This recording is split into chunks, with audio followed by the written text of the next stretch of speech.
Hello friends welcome back to my channel. तो आज बहुत ही बड़ खुशी खबर समस्त जो माने पूरा अनेक दिन पूरा 5-7 मास है से अपेक्षा कर रही केबे रिजल्ट आसीबो केबे जॉइनिंग आमर हम तो बहुत ही खुशी खबर। आज फिजिकल एजुकेशन टीचर जो पिला माने एग्जाम देते रिजल्ट आसी सारी एंड काली आपणकर आसी जाइए सीबीजेड ता पूर्व आई गेस पीसीएम सीबीजेड आसी जाइए देन फिजिकल एजुकेशन भी आसी जाइए। तो से विषय किसी कहबार नहीं सिलेक्शन लिस्ट आपणकर वेबसाइट रे दिया है आपन सेटा देखिपारे। बट द थिंग इज कि जोटा कहवा कथा कि आपन रिटन तो टेस्ट रे क्वालिफाई करदे बट जो मानकर डॉक्यूमेंट रे प्रॉब्लम हम ना से बेसिस रे आपन जदि रिजेक्ट हो ना से बहुत ही बड़ कष्ट दिए कहीं मुझे मो निज एक्सपीरियंस रू कहूँ। तो आपण एटा जो मुझे कि एबे जोटा आपन स्क्रीन ऊपर देखा सेटा हूँ नोटिस फॉर द डीवी।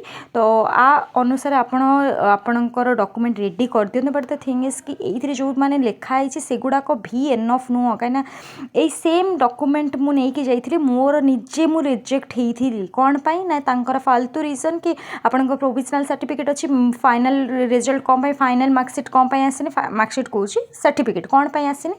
तो आपणकर ए सर्टिफिकेट आम एक्सेप्ट करूँ प्रोविजनल सर्टिफिकेट क्यूआर कोड ना से सिग्नेचर जोटा है तार डेट ना भाई एटा कौन एटा गोटे यूनिवर्सिटी से कौन इश्यू कर थोड़ी ना मोर गोटे गोटे कैंडिडेट से तार फॉर्मेट ही चेंज करदे तो एटा नुह ना।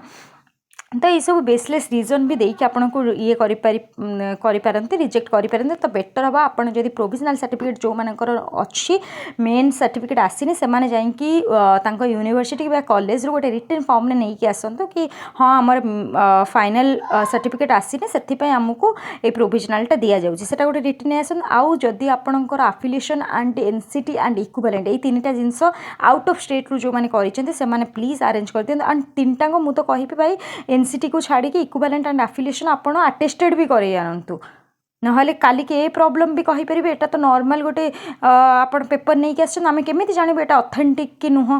तो आपण जदि अटेस्टेड करि आनछन तो आपण डॉक्यूमेंट टिके वैलिड हो जिवो। तो एटा मोर सजेशन रहबो काना एई बेसिस रे बहुत सारा जण रिजेक्शन ऑलरेडी फेस करि सारछंती। तो you need to be very careful about it that क्योंकि आपण जो कौन सी रिटन क्वालिफाई बहुत स्ट्रगल पर कला जो डीवी कटि जाए ना से बहुत ही टफ लगी जाए माने बहुत ही हार्ट ब्रेक टाइप फील आसे। तो बेटर हम आप तीन जिनस मन रखी करते सब अटेस्टेड कर दिंतु एंड रिटन फॉर्म में नहीं आसतु। सो आज थैंक यू।